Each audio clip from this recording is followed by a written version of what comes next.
Boa noite. Agora sim. Meu fuso acho que ainda está confuso, porque eu viajei muito, fiquei em outros fusos, aí a coisa ficou complicada. Mas é boa noite, porque agora já é 7h20, 19h20, e o sol se pôs antes das 5. 10 para 5, se eu não me engano. 15 para 5. Então, para quem não está aqui na Bélgica, no inverno a gente só vê noite, não tem dia. Porque 10 para 5 da tarde, hoje já o sol se foi. Então, realmente, vamos ter longas noites. Vou fazer uma pergunta para vocês antes da gente orar, da gente conversar. Não é feriado aqui na Bélgica, também não é no Brasil, em outro país. Mas foi um feriado muito importante num país, quinta-feira. Por isso que tem Black Friday na sexta. E aí o pessoal resolve, todo mundo comprar alguma coisa pela metade do dobro. Não é? Pela metade do dobro. Eles dobram antes, quando chega 50% de desconto. Né? Está pagando metade do dobro. Ou seja, mesma coisa, não tem desconto nenhum. Né? Estava vindo hoje para cá, estava lá as placas. 60% de desconto. Eu pensando, tá bom, vão dar 60% de desconto. Será? Mas por que tem Black Friday na sexta? O que tem na quinta? Dia de ações de graça. Na quinta-feira. Então, algo para a gente pensar. Porque a última quinta-feira de novembro, nos Estados Unidos, é o dia de ações de graça que começou há muitos séculos atrás. Quando os peregrinos vieram para os Estados Unidos, primeiros, e eles... quando chega nessa época do ano, já é o outono indo para o inverno. Então, o que aconteceu? Eles plantaram, e eles colheram, e eles viram que era uma terra boa que produzia bastante, e eles iam conseguir sobreviver no inverno. E aí eles fizeram um culto de gratidão a Deus, pela nova terra que eles estavam, que ia produzir alimento suficiente para manter a família deles, que a terra era boa. Aí eles fizeram uma celebração que até hoje é mais importante lá do que o Natal.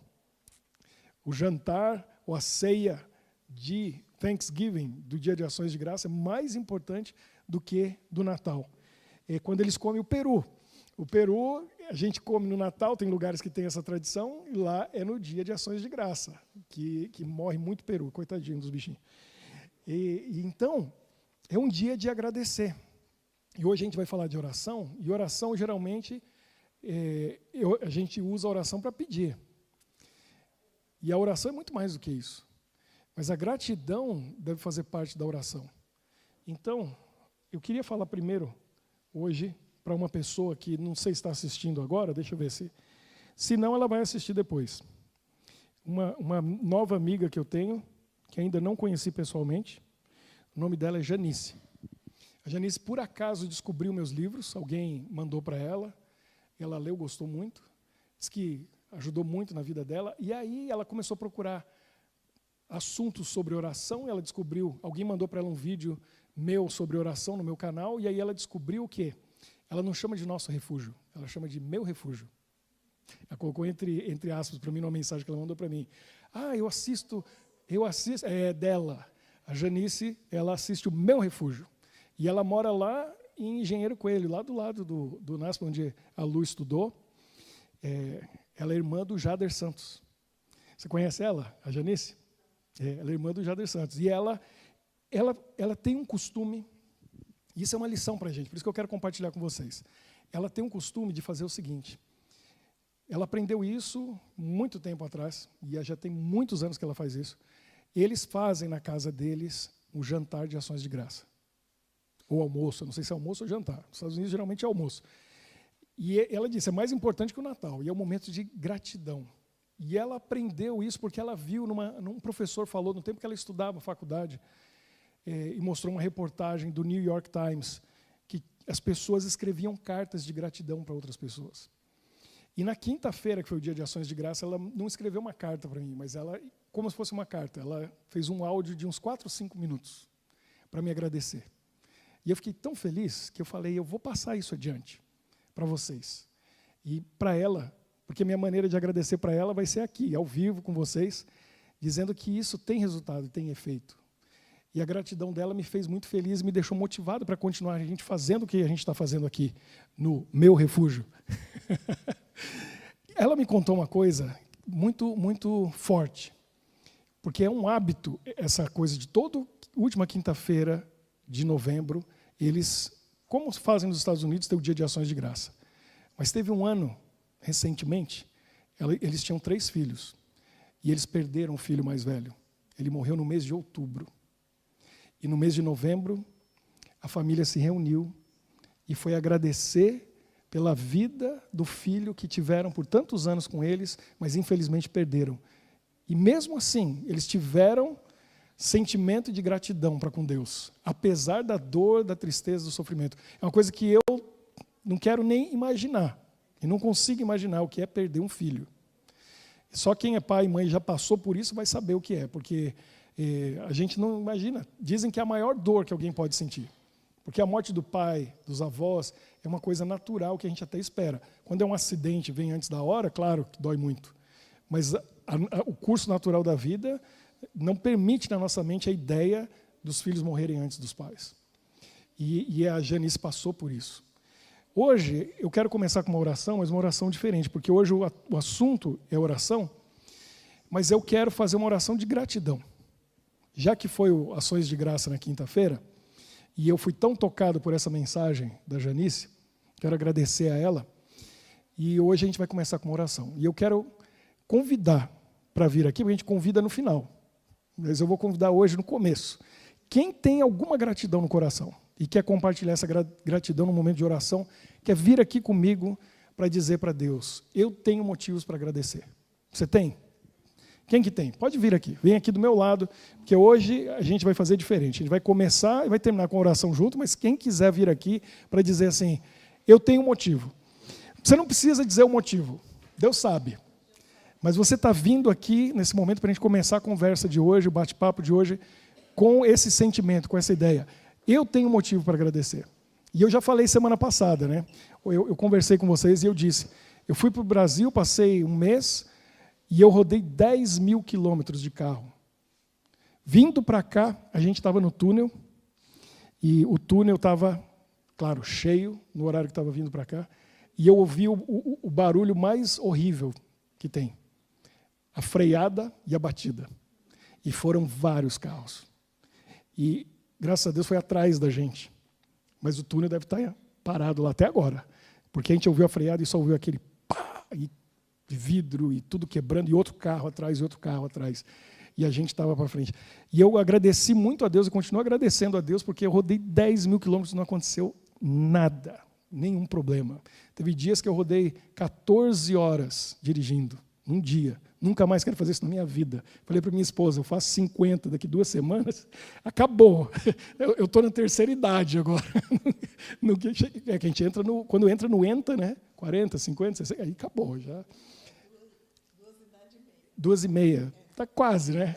Estou querendo aposentar antes da hora, né? Não pode aposentar antes da hora. Olha, eu sou tentado a aposentar antes da hora. Mas todos nós temos motivo para agradecer, não temos? A vida, tudo que a gente tem, vem de Deus. E as pessoas não reconhecem. A palavra de Deus diz assim no livro de Provérbios, no livro de Salmos, que Deus abençoa o ímpio e o justo e o injusto. O justo, a maioria, eu espero, reconhece. Mas tem muito justo que não reconhece. E o ímpio está aí e nem sabe que a vida que ele tem é porque Deus mantém ele vivo. Tudo que ele tem é Deus que está abençoando. E ele não percebe, não reconhece, não sabe que tem um Deus. Então, eu gosto muito um provérbio 3, verso 6. E diz assim, reconhece-o em todos os teus caminhos, e ele endireitará as tuas veredas. Ou seja, reconhece a Deus em tudo que você faz, em tudo na sua vida, e ele vai guiar o seu caminho. E vai dar tudo certo, porque ele está conduzindo. Mas tem que reconhecer. E ações de graça é isso, é reconhecer. É você dizer, eu sei que tudo que eu sou e tudo que eu tenho vem de Deus, pertence a Deus. Deus faz tudo para a gente, o que ele espera em troca? A gente não tem nada para dar para ele, a não ser a gente mesmo. Eu me entrego, é isso. Mas ele espera a gratidão. Só isso, só isso. Eu tenho 2 meninos, eu faço tudo por eles, tudo, até mais do que devia. Aí tem uma mãe para puxar minha orelha e falar, calma, não é assim. Esses meninos já têm carrinho demais, já têm brinquedo demais. E a gente quer dar mais, quer dar mais. Tudo que eu espero deles é o quê? Um abraço, um beijo, um sorriso. E aí ele dizer, papai, obrigado. Só isso, só isso. E Deus espera isso da gente. Pior coisa que tem, a gente já viu, né? Quando a pessoa fala assim, filho ingrato. É uma das piores coisas que existem. E meu pai, que é lá do interior do Goiás, que ele gostava de ouvir caipira, não é nem sertaneja, é caipira. Tem uma música antiga que conta, se não ouviram, procura lá no YouTube. Deve conhecer a história do filho adotivo. É o pai com 9 filhos, criou todos, fazendeiro, lá na roça. E agora ele está velhinho, abandonado, nenhum filho lembra dele, mas tinha um que era adotivo. E quem cuidou dele? Quem não esquece dele? Aquela música vale a pena ouvir, é o filho adotivo. Então, a ingratidão de filho, né, e nós somos filhos de Deus. Será que a gente é filho ingrato? Ou a gente reconhece a Deus e diz para Ele, Pai, muito obrigado. É só o que Ele quer ouvir. Então, hoje é o momento da gente fazer isso. Vamos agradecer? Então, fecha a roda aqui, ó. Vamos ficar juntinho, para a gente agradecer a Deus. Senhor, quantas vezes a gente ora e a gente te busca em oração para pedir? Porque a gente tem muita necessidade. Necessidades emocionais, financeiras, para a nossa saúde, para as pessoas ao nosso redor, necessidades espirituais. Mas hoje a gente quer parar para agradecer, em primeiro lugar, pela vida, por tudo que nós temos, por tudo que somos, porque tudo vem de Ti. E o Senhor tem tanta paciência com a gente, quando erramos, quando pecamos, quando nos desviamos dos caminhos que o Senhor tem planejado para nós, e o Senhor nos perdoa todas as vezes, nos aceita de volta todas as vezes. Como um filho amado, a gente é pego no seu colo e o Senhor nos dá carinho e resolve os problemas e nos ajuda e passa pelos momentos de sofrimento com a gente. Como a gente tem motivos para agradecer. E todo mundo que está aqui na frente hoje comigo tem um motivo em especial para agradecer. E nós colocamos diante do teu altar essa nossa gratidão. Porque o Senhor é digno de honra, louvor, e tudo que temos e somos dedicamos a Ti e louvamos somente a Ti. Porque sabemos que tudo que temos e somos vem de Ti. Receba o nosso louvor e a nossa gratidão neste momento, porque reconhecemos a Ti como nosso Deus, nosso Criador, nosso Senhor. Em nome de Jesus nós oramos. Amém. Vamos lá, porque está começando só. E começamos bem, né? Eu acredito. Evidências. Evidência de que tem um Deus, para mim, uma das evidências é o que a gente acabou de fazer. Se eu tenho motivo para agradecer esse ser superior, infinito, divino, é uma evidência que ele existe, porque alguma coisa incrível aconteceu na minha vida, sobrenatural. E o tema de hoje é respostas incríveis. Respostas incríveis à oração. Eu quero começar já com um texto que eu gosto muito, de um capítulo na Bíblia que é muito especial. Paulo escreveu 16 cartas, impressionantes, uma mais profunda que a outra. Era um pensador. Paulo era solteiro, né? Então ele tinha tempo para pensar e ser um pensador, ser um filósofo como ele era, porque ele chegou aí na Grécia, lá da terra dos filósofos, e apresentou os seus temas e o pessoal ficou impressionado. Tem que ser solteiro, viu? Porque um homem casado com um filho fica mais difícil ser pensador. E ele vem com umas ideias muito profundas no capítulo 8 de Romanos. Na minha Bíblia está toda marcada, porque esse capítulo tem tanta coisa interessante, tantos textos interessantes e alguns desafiadores para a gente. Olha só, um dos versos que tem aqui no capítulo 8 de Romanos, abre aí no seu telefone, abre aí a sua Bíblia, que desafia a gente, muitas vezes, é Romanos 8, 28. Você não pode esquecer esse número aí. Marineide já sabe. Romanos 8, 28. Olha só, diz assim, como Paulo ousa dizer isso para os romanos, né? Sabemos que todas as coisas cooperam para o bem daqueles que amam a Deus, daqueles que são chamados segundo o seu propósito. Como assim todas as coisas cooperam para o bem? Bom, Deus inspirou Paulo a escrever isso. É o que eu creio. Então, tudo que acontece na nossa vida coopera para o bem. Por quê? Porque mesmo aquilo que é ruim, aquilo que é maldição, aquilo que é negativo, Deus transforma o negativo em positivo. Transforma a maldição em bênção. Transforma aquilo que é ruim em algo bom. Aquilo que é mal no bem. Então, vai cooperar para o bem. As maiores bênçãos da minha vida vieram dos momentos mais tristes e difíceis. E hoje eu já estou meio assim, acontece coisa ruim, eu já fico assim, deixa Deus consertar isso aí, para você ver coisa boa que vai vir disso. É assim, tem que confiar. Tem outro texto aqui que diz assim, que diremos, pois, à vista dessas coisas? Está no verso 31. Se Deus é por nós, quem será contra nós? Olha que texto forte, que bonito. Olha a convicção de Paulo. Se Deus é por você, quem que vai ser contra você? Azar de quem for contra você. Porque Deus estando com a gente, não tem que ter medo de nada. Quantas vezes eu tenho falado isso, né? Até Sansão, estava pensando esses dias, que se deu um mal. Porque segundo o Daniel, cantor, meus filhos cantam musiquinha, tinha a cabeça do tamanho de feijão, né? O cara só tomava decisão errada. Até ele. Né? Na hora que Deus foi por ele, quem era contra ele? Todo mundo que estava ali naquele templo está soterrado. Porque ele empurrou as colunas, Deus deu força novamente para ele, o final da história dele foi gloriosa. E segundo o livro de Hebreus, no capítulo 11, você vai chegar lá no reino de Deus e vai encontrar quem lá? Porque está os heróis da fé. E Sansão está ali. Ou seja, Deus perdoou ele. E recebeu ele de volta. E ele vai estar lá no reino de Deus. A gente vai encontrar com ele. Eu já contei isso aqui, eu acho bem engraçado. A hora que o Daniel Ludwig, que fez a música que fala, que detona o Sansão, eu quero ver o encontro dos dois. Eu vou falar para ele, Sansão, você não faz ideia a música que esse camarada fez de você. O Sansão fraquinho, né? Quero ver como vai ser esse encontro. Mas o texto que eu quero ler com vocês, olha quanta coisa interessante tem em Romanos 8. É o verso 32. E aí, está ali preparado, pode colocar lá na tela para o pessoal ver o texto. O que diz aqui? Olha só. Aquele que não poupou o seu próprio filho, antes por todos nós o entregou, porventura não nos dará graciosamente com ele o quê? Todas as coisas. Todas as coisas que precisamos. Todas as coisas que queremos.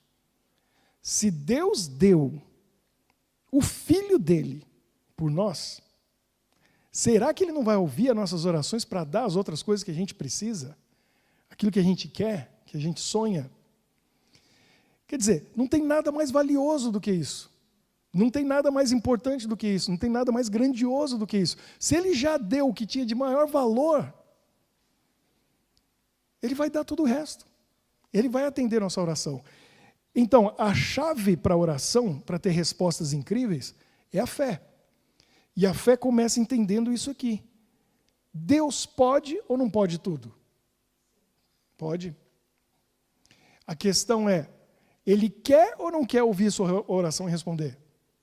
Segundo o que está dizendo aqui, se ele deu o filho dele para morrer no nosso lugar, por nós, para a gente ter vida eterna, ele não vai dar as outras coisas? Com certeza, com certeza. Então, grave esse texto, Romanos 8, 32. Grave no seu coração. Lembre-se dele, que Deus ele já deu o que tinha de mais precioso para ele. E o impossível aconteceu, que foi o Filho de Deus morrer. Deus não morre, mas morreu. Para a gente poder viver para sempre. Se ele deu isso, ele vai dar todas as outras coisas. Então ele vai atender a nossa oração. Ele vai ouvir as nossas preces. O problema é, Paulo também fala, e a palavra de Deus diz, e o Novo Testamento fala, e Jesus ensinou quantas vezes os discípulos a orar. Por quê? Não recebeis porque pedis mal. Porque vocês não sabem pedir. Se soubesse pedir, ganhava muito mais. As orações seriam atendidas. Então a gente tem que saber como orar, para ter a nossa oração atendida. Por que a gente está estudando esse assunto? Então vamos voltar no tema desse mês de novembro. Evidências. Então, nós vimos algumas evidências na natureza, que existe Deus, na ciência, nós vimos algumas coisas. Mas eu falei para vocês 3 evidências de que a Bíblia é a palavra de Deus, de que há um Deus que é o Criador e de que Jesus é o Filho de Deus. A primeira, ainda lembra? Estou relembrando cada semana. Futuro revelado. O que é isso? Do que eu estava falando? Das profecias. Oh, memória boa. Profecias. Então, quando eu vejo uma profecia, é uma evidência de que a Bíblia é a palavra de Deus. Quem sabe o futuro? Eu não quero nem saber, que a vida é uma aventura. Sei lá o que vai acontecer amanhã. Vamos vivendo. É uma aventura. Deus sabe. Deus sabe o futuro. Segunda evidência. Qual foi? Vidas transformadas. Quando a gente vê vidas transformadas, aí a gente percebe que esse livro não é qualquer livro. A pessoa estuda a Bíblia e muda de vida. Como isso? Como um livro muda a vida de uma pessoa? E quando eu falo muda a vida de uma pessoa, não é simplesmente a pessoa ler um livro, como que chama aquele livro? Muito famoso. Pai Rico. Quem conhece aquele livro? Pai Rico, Pai Pobre? Pai Rico, Filho Pobre ou Filho Rico? Não é? Que ensina, dá conceitos de economia e de como conseguir construir um futuro economicamente, e é muito bom, é um best-seller. Aí a pessoa muda de vida financeira. Mas se ela é orgulhosa, vaidosa, egoísta, aquele livro ali não vai mudar a vida dela, não. Pelo contrário, é perigoso ela tornar mais vaidosa, egoísta, né, e orgulhosa. Materialista. Pode ser. Esse livro leva à fonte da solução de qualquer problema, ou aquele que tem a solução para os problemas internos. Aquilo que está passando dentro da nossa mente e do nosso coração. Então, a vida transformada é uma evidência de que tem um Deus. De que a Bíblia não é qualquer livro. E são histórias incríveis de vidas transformadas. Talvez você tenha na sua vida, na sua experiência, alguma coisa que aconteceu com você que mudou a sua vida, mudou a chave, virou a chave. De repente, alguma coisa mudou e você não é mais a mesma pessoa. Como assim? Como não é mais a mesma pessoa? Não é mais a mesma pessoa. Literalmente, nasce de novo. Porque é outra pessoa, não é a mesma. Então, por isso que a Bíblia fala, nasceu de novo. Porque não é mais a mesma pessoa, é outra. Agora, a terceira evidência são as respostas à oração. Porque se eu estou orando, e eu estou falando com um ser invisível, eu não vejo. Normalmente, a gente não vê, não ouve, não toca. Mas esse ser ouviu o que eu falei, o que eu pedi, o que eu precisava, e respondeu e atendeu. Isso é uma evidência irrefutável. É uma evidência muito forte, muito grandiosa. Se você já passou por essa experiência, você não tem dúvida que tem um Deus. Por isso a gente tem que orar. Tem que orar muito para dar a chance a Deus de mostrar e provar para a gente. Eu estou aqui e eu me importo com você e eu posso resolver seu problema e vou resolver. E aí quando resolve, por quê? Jesus falou o seguinte para nós: se a gente tiver uma fé do tamanho de um grão de mostarda, aí você pode mover o quê? Montanhas. Mover montanha é impossível? Sim ou não? Não, não é impossível. Não é impossível, mas é muito difícil. É trabalhoso, precisa de muita gente, muitas máquinas e muito dinheiro. Então eu não conseguiria mover montanha. Precisa ser um governador, um presidente, um prefeito de uma cidade bem... Porque a gente vai pelas estradas, na Suíça isso não acontece, né? Eles não removem montanha, porque as montanhas são grandes demais, eles fazem túnel. E aí eu fiquei impressionado quando eu fui lá a primeira vez, e até hoje eu fico. Quem já viajou pela Suíça sabe. Você entra no túnel, você não sabe se você sai de lá amanhã ou na semana que vem. Um dia você sai, se Deus quiser. Mas tem túnel ali. Quem já foi para a Itália via Chamonix, que passa no túnel de 12 quilômetros, embaixo do Mont Blanc, que é a montanha mais alta dos Alpes. Aquilo ali é uma loucura. Agora, eu entrei numa vez que era numa curva. Dá uma sensação de infinito. Porque você não vê o fim do túnel, você só vai fazendo curva. E fica sempre a mesma imagem. Né? E você vai indo e você fala, nunca vou sair daqui. Isso aqui não tem fim. E você vai indo naquele túnel. Eles não removem montanha, eles fazem túnel. Diz que o maior túnel já construído faz alguns anos, né? Foi inaugurado. Passa trem, se não me engano, são 57 quilômetros. Imagina um túnel de 57 quilômetros. E pela velocidade você deve ficar mais de 1 hora ali dentro, porque num túnel não pode correr, né? Então você fica Pior é o túnel do Canal da Mancha, né? Os 42 quilômetros ali. Quem já passou, eu passei algumas vezes. Não é bom nem pensar. Você está lá embaixo, em cima é água. É mar. Está embaixo do mar. Agora, dá para mover montanha. com muitos homens trabalhando, centenas de homens, muito dinheiro, caminhões, as máquinas. Aí a gente vai pelas estradas, no Brasil a gente vê isso. Você olha um V assim, né? Tinha uma montanha ali antes. Tiraram para colocar uma rodovia. Então a montanha foi movida. Agora, tem um problema na nossa vida que mover montanha é mais fácil. Uma pessoa que está com câncer terminal, e o médico diz, você tem uns 3 meses de vida. É mais fácil mover uma montanha do que resolver o problema dessa pessoa. Quando uma pessoa olha para outra depois de 15 anos de casado, 20 anos de casado, e fala, não te amo mais, acabou. Quem que resolve isso? É mais fácil mover uma montanha do que salvar esse casamento. Quando acontece desastres aí na nossa vida, seja financeira, emocional, na nossa saúde, e a gente sabe que não tem solução humana. Porque nem se você tivesse, não vou nem dizer 1 milhão, 100 milhões de euros, não resolvia o problema. Porque dinheiro não resolve. E aí? Quem resolve? Deus tem solução para todos os problemas. Às vezes não tem ninguém que possa resolver o problema. Às vezes não tem dinheiro no mundo que possa resolver o problema. Às vezes não tem um médico especialista, estudado e preparado que possa resolver o problema de saúde. Deus tem solução para todos os problemas.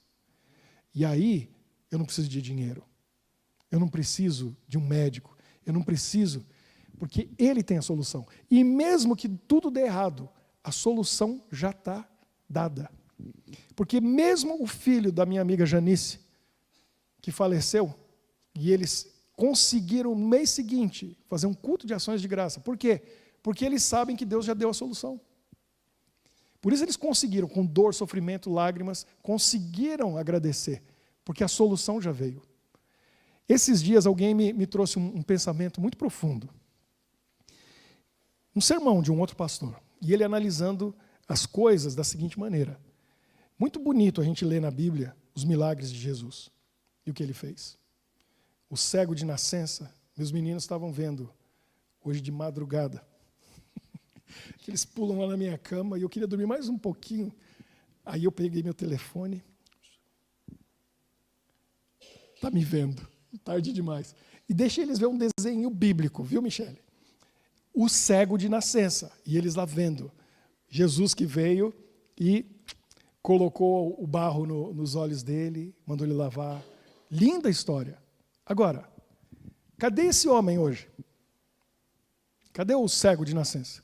Ele viu, por alguns anos. E aí aquela expressão, né? Esses olhos, eu vi com esses olhos que a terra dele já comeu. Dele ele viu com aqueles olhos que a terra é de comer. Comeu, já está no pó. O Lázaro, muito lindo, né? Lázaro morreu, 4 dias depois. Eu queria saber se Lázaro mudou a data do aniversário dele. Não é? Porque ele tinha que comemorar 4 dias depois. Pensa no seu aniversário. Qual que é a data do seu, Marineide? 16 de novembro. Aí ia ter que comemorar 20 de novembro. 4 dias depois. Por quê? 4 dias ele não estava vivo. Ou ele ia começar a comemorar no dia da ressurreição, porque nasceu de novo. Minha vida começou aqui, essa nova vida, nova data. Agora eu tenho um novo aniversário. 4 dias depois, ele ressuscita e continua vivo. Cadê o Lázaro? Pó. Jesus resolveu o problema dele? Foi todas as soluções que Jesus apresentou foram boas no momento, mas elas foram parciais, temporárias. Foi uma coisa, só um curativo na ferida. Não foi solução. Foi só amenizar o sofrimento, amenizar a dor. Por quê? Porque o fim da história do mundo vai ser o momento que a solução definitiva vem. E essa está garantida. Então a gente sofre, passa por momentos difíceis aqui, a gente precisa ter fé a orar, e Deus muitas vezes vai resolver os nossos problemas, mas às vezes Ele não vai por algum motivo, e a gente tem que ter fé e confiar. Por quê? Porque a solução maior, Ele já deu. E aí a gente tem que ser grato por cada dia que eu estou vivo nesse mundo. Porque eu posso morrer hoje, amanhã. Mas eu estou feliz, porque eu tenho amigos que eu perdi na adolescência. Eu tenho um amigo que estudava comigo na faculdade de teologia no primeiro ano. Ele faleceu em setembro de 1993. A gente tinha a mesma idade. Não, ele era um pouco mais novo que eu. Se não me engano, ele tinha 17 anos de idade.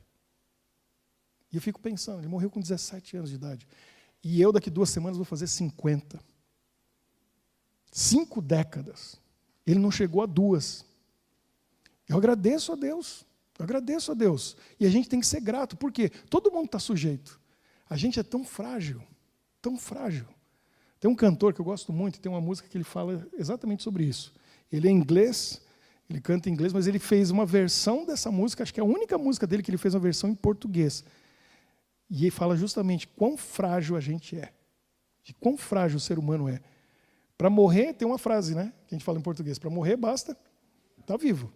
Porque, a qualquer momento, a gente pode morrer. Então, a gente tem que valorizar cada minuto, cada instante de relacionamento com as pessoas. Porque cada momento pode ser o último. Parecendo a avó da Michele. Coisa mais engraçada. Era uma mulher muito engraçada. Ela faleceu com quase 90 anos de idade.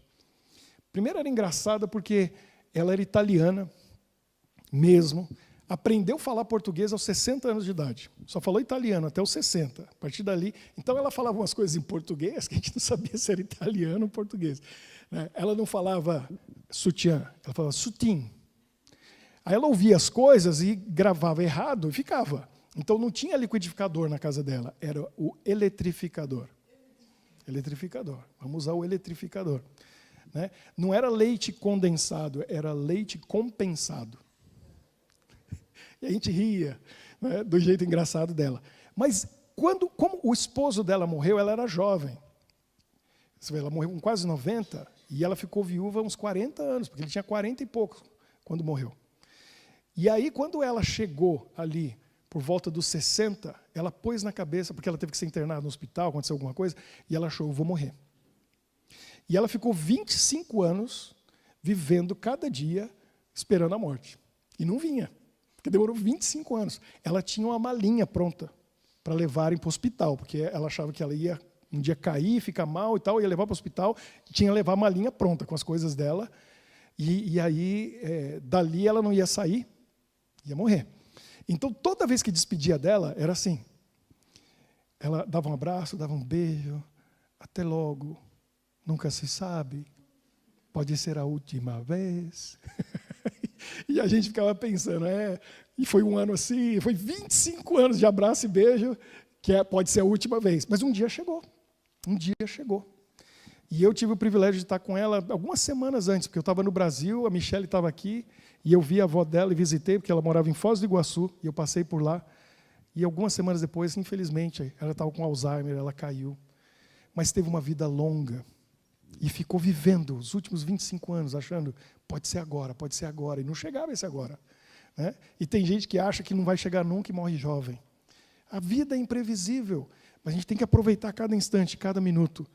Então, Deus tem solução para tudo. A gente tem que orar com fé, com gratidão. A palavra de Deus diz assim, quando a gente pedir, no livro de Marcos, quando você pedir alguma coisa, ore e já agradeça. Isso é fé. Imagina o tamanho dessa fé. Você ora pedindo, já agradece pela resposta de Deus. Porque Ele vai dar o que é melhor. Se Ele der o que você pediu, você vai estar feliz, vai agradecer. Se Ele não der, é porque Ele tem coisa melhor. Então já pede agradecendo. Lembre-se disso. Deus, Ele deu o Filho dEle. Ele não vai dar todas as outras coisas com Ele? Claro que vai. Agora, a questão é, eu tenho fé? Porque segundo Hebreus, o capítulo da fé diz assim, sem fé é impossível agradar a Deus. Não tem como você orar e pedir alguma coisa para Deus sem fé. Não vai acontecer nada. Nada. Eu tenho que crer. Crer que Ele pode tudo. Por isso a gente estudou aqui sobre o tamanho de Deus. A gente começa a olhar o universo, aquelas imagens, a grandiosidade de Deus, as evidências. Tudo isso vai construindo a nossa fé. Aí você vai confiando cada vez mais nele, porque você vê a grandeza, o poder, a imensidão e o amor desse Deus por você, que foi capaz de dar vida. Ele não vai dar as outras coisas. Vai. Então hoje à noite, precisa de alguma coisa? Chega em casa, como Jesus falou, em Mateus, no capítulo 6, que ele fala da oração. Fecha a porta do seu quarto sozinho, conversa com Deus que te ouve, e Ele vai te recompensar, Ele vai te ouvir. Faça isso com fé. chega em casa e peça. Aí você vai ter a maior evidência pessoal que você pode ter, que é uma oração respondida. Eu tenho uma coleção, que eu podia escrever um livro com, sem exagero, centenas de histórias. Desde as menores às maiores. Como eu já contei, o milagre da ressurreição da menina de 4 anos de idade aqui em Bruxelas. Quem não viu, eu estou preparando um vídeo, vocês vão ver. Mas eu estava pensando, talvez a primeira vez que eu me lembro que eu fiz uma oração foi tão simples. Eu estava estudando teologia, nas férias a gente trabalhava com livros, vendia livros no Brasil, coisa difícil, para conseguir o dinheiro para pagar os estudos. E eu entrei na casa de uma senhora, uma das primeiras vezes que eu estava fazendo aquilo. E aquela senhora me recebeu muito bem na casa dela, só que ela tinha um bebê no colo. Uma criança de 1 ano, que estava chorando muito, e alto, que não dava para a gente conversar. Aí eu não tinha o que fazer. Eu tinha 19 anos, sem experiência, né? Experiência nenhuma com criança. O que eu ia saber para ajudar para a criança parar de chorar? A única coisa que eu sabia fazer era o quê? Orar. E eu pedi para ela, falei, a senhora se importa se eu orar por essa criança? Ela falou, não, pode orar. E eu fiz a oração. E pedi para Deus acalmar. E no meio da oração, a criança parou de chorar. E ela ficou quietinha. Eu não sei qual era o problema. Sei que acabou o problema.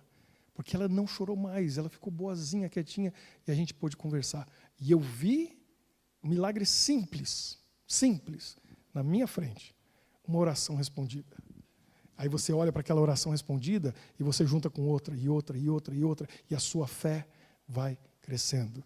Porque Deus atende coisas simples como isso. Ajudar uma criança que está chorando a parar de chorar. Resolver o problema dela. Até o problema da morte, que é o maior problema que a gente tem, porque ele tem a ressurreição. Deus tem solução para tudo nesse meio. Qualquer coisa que acontecer, Ele vai ouvir, vai atender a gente. Se você não tem fé suficiente, aí você tem que saber quem ora com fé. E confie nessas pessoas. E peça para elas orarem com você, orar por você. Não guarde para você o seu problema. Se você tem pessoas que você confia, aí você liga para a pessoa, manda uma mensagem e diz, ore por mim. Se você puder dizer o problema, conta. Se não, Deus sabe o meu problema, mas eu confio na sua oração. Ore por mim. Não precisa dizer, porque tem coisa que é muito pessoal. Mas Deus não sabe tudo? Então confie na oração de outras pessoas. E eu conheço pessoas que são assim, que recebem pedidos de oração. E oram. E os milagres acontecem. Mas a gente tem que ter a nossa própria fé. E ela tem que crescer. Então você tem que orar e ver milagres. Quais são o maior milagre? Transformação da nossa vida. Esse é o maior. Não tem que ter medo do futuro, porque Deus conhece o futuro, certo? E lembre-se, Ele responde às nossas orações. Então eu quero convidar vocês para vir aqui, de novo. E agora é todo mundo. A Luísa já está rindo ali, porque ela sabe que ela vai ficar aqui do meu lado. Vem aqui, Luísa, do meu lado, para a gente orar para esse Deus que responde às nossas orações, que ouve o nosso pedido. Essa semana a gente já fez isso, não fez? Foi bem gostoso na quarta-feira, não foi? Nosso encontro. Marineide também, Vanilde também estava lá, né? O Jean, a Lu, a Júlia. Quem mais? O Kasler, né? Nós oramos, gastamos tempo essa semana orando. Todo mundo está convidado. Quarta-feira, 20 horas. O link está no grupo. E eu vou dizer depois para o pessoal, colocar o link do grupo no vídeo de hoje. Lá na descrição, quem está no Brasil, está nos Estados Unidos, em outro lugar, só faz a contagem do fuso. Pode participar com a gente no Zoom, para a gente orar juntos. É um encontro que a gente abre o coração, faz os nossos pedidos. Combinado? O link vai estar lá, tá certo, Gabriel? Depois você pega o link do grupo. Sempre é o mesmo link. Ele vai estar sempre o mesmo toda semana. Você tem ele, você vai poder usar sempre. E aí a gente vai ter a oportunidade de orar e buscar Deus em oração. O Deus que atende as nossas orações desde a mais simples. Onde eu coloquei minhas chaves? Lembra que eu falei disso? Deus mostra. Até a coisa mais difícil, o problema maior que você está passando. Coloque nas mãos de Deus. Ore com fé. Ele deu o filho dele. Não vai dar todas as outras coisas, né, Emerson? Se ele deu o filho, não vai dar todas as outras coisas? Vai. Confia. Ora. Deus vai responder, vai atender. Vamos orar nesse momento. falar com o nosso Deus, coloca a mão no meu ombro assim. Isso, ó, fechou a corrente aqui. Estou me sentindo acolhido no refúgio. Eu estou pensando em criar um videozinho assim e colocar assim, olha, cadê a câmera? Qual que é a câmera? Falar assim pro pessoal, vem se refugiar com a gente. Não é um bom convite? Né? Vem se refugiar com a gente, vem para o refúgio. E aqui é o refúgio, na quarta-feira, chama Refúgio da Oração. Então esse é o nosso refúgio, refúgio da oração. Para a gente orar e confiar no nosso Deus cada vez mais, porque Ele só tem coisa boa para a gente. Tocou meu coração esses dias quando eu percebi, porque alguém comentou sobre isso. Eu comentei aqui, depois alguém fez um comentário. Faz alguns meses. Por que Jesus chorou no momento que Lázaro estava morto? No caminho para lá, Jesus já sabia que ia ressuscitar ele. Então ele estava feliz por dentro. E ele viu todo mundo chorando. E ele indo lá, daqui a pouco vai estar todo mundo sorrindo. Ou vão estar chorando de alegria. Mas ali, está o menor verso da Bíblia, diz assim, Jesus chorou. Por que ele chorou? E aí um amigo lá em Porto Alegre, o Thiago Weber, ele falou, porque ele foi pesquisar isso quando a mãe dele faleceu. Jesus chorou porque ele simpatiza com a nossa dor e o nosso sofrimento. Mas porque ele olhou para o mundo que ele criou e ele disse assim, ele pensou, eu não criei esse mundo e essas pessoas para sofrerem. Pensa nisso. Ele falou, eu não criei eles para sofrerem, para chorarem, para derramarem lágrimas. E ele chorou por ver a gente sofrendo. Ele chora quando ele vê a gente sofrendo. Mas um dia, que está lá em Apocalipse 21, verso 4, diz assim, ele enxugará toda lágrima, ninguém mais vai chorar. E eu estou chorando emocionado agora. E ele vai enxugar as lágrimas. Ninguém nunca mais vai ter que chorar. Pensa nisso. Eu dou qualquer coisa para estar num lugar desse. Que não vai ter motivo para chorar, só de alegria. Eu quero ir para lá. Quem quer ir para lá comigo? Amém. A gente vai junto. E vai ser bom demais. Vai ser bom. Luísa, você pode ser minha vizinha, tá? Você vai morar lá no... Eu abri a janela de manhã. Ó, Luísa! Aí ela dá um tchau de lá. Sorrindo assim, feliz. Porque a gente nunca vai ter que chorar. Vamos orar agradecendo ao nosso Deus mais uma vez por tanta coisa boa que Ele faz por nós. Senhor nosso Deus, aqui estão os refugiados do nosso refúgio. Esse local que a gente vem aqui para se unir, para se abraçar, para ouvir a Tua palavra, para louvar o Teu nome cantando, Te adorando, porque tudo que temos e somos vem de Ti e a gente só tem motivo para agradecer. Quando as coisas difíceis vêm e acontecem, a gente sabe que a gente pode orar e o Senhor está nos ouvindo e o Senhor está nos atendendo da melhor maneira. O Senhor sempre tem uma resposta para nós. E o Senhor deu o Seu Filho, o maior presente que o Senhor poderia dar, o que tinha de mais valioso para o céu. O Senhor já nos deu Ele. Com Ele o Senhor vai dar todo o resto também. Nós cremos e confiamos nisso. E por isso hoje, amanhã, durante essa semana, a gente vai orar com muita fé, confiando em Ti, crendo que o Senhor tem a resposta para as nossas orações, tem a solução para os nossos problemas, sabe das nossas necessidades e vai suprir cada uma delas. Colocamos a nossa vida nas Tuas mãos nesse momento. Tudo que temos e somos está no Teu altar. Receba, porque é tudo que nós temos para oferecer a Ti, como gratidão, a nós mesmos. Nós damos a Ti nosso coração. Abençoe a cada um que está aqui, aqueles que estão online também, onde quer que estejam, que recebam nesse momento a Tua bênção, em nome de Jesus. Amém. Deus abençoe a todos.